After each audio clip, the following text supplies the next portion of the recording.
अस्सलाम वालेकुम दोस्तों। तो आज की वीडियो में हम शॉर्ट्स सारी यूट्यूब की जो है टैग्स के बारे में बात करते हैं। यानी जो भी यूट्यूब की टैग्स है वो तीन तरीक़ों से आप लगा सकते हैं। नंबर एक जो है वो है लॉन्ग टैग्स, इसके बाद शॉर्ट टैग्स, इसके बाद जो है मिसस्पेल टैग्स। तो सबसे पहले अगर आप जो है फॉर एग्जांपल आप जो है एक वीडियो बना रहे हैं how to make attractive thumbnail, तो ये आपकी जो है लॉन्ग जो है आपकी लॉन्ग टैग्स होती है। यानी how to make attractive thumbnail, how to make attractive thumbnail in Urdu, how to make attractive thumbnail 2021। तो इस तरीके से ये आपकी लॉन्ग टैग्स होती है। आपने शॉर्ट टैग्स किस तरीके से लगाने हैं, वहाँ पर लिखना है अट्रैक्टिव थंबनेल, उसको जो है आपने एक टैग लगा दिया, थंबनेल को दूसरा टैग लगाएं, अट्रैक्टिव को तीसरा टैग लगाएं, हाउ टू मेक को जो है फिर से आपने इस तरीके से छोटे छोटे टैग्स जो है वो लगाने होते हैं।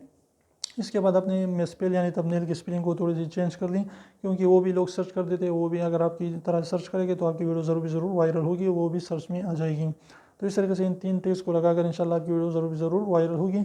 और अगर कोई भी बंदा उसको सर्च करता है तो आपकी वीडियो ज़रूर आएगी सर्च में। तो उम्मीद करो छोटी सी वीडियो आपको पसंद है। वीडियो पसंद है तो प्लीज़ वीडियो को लाइक कर दीजिए, चैनल को सब्सक्राइब करना ना भूलें।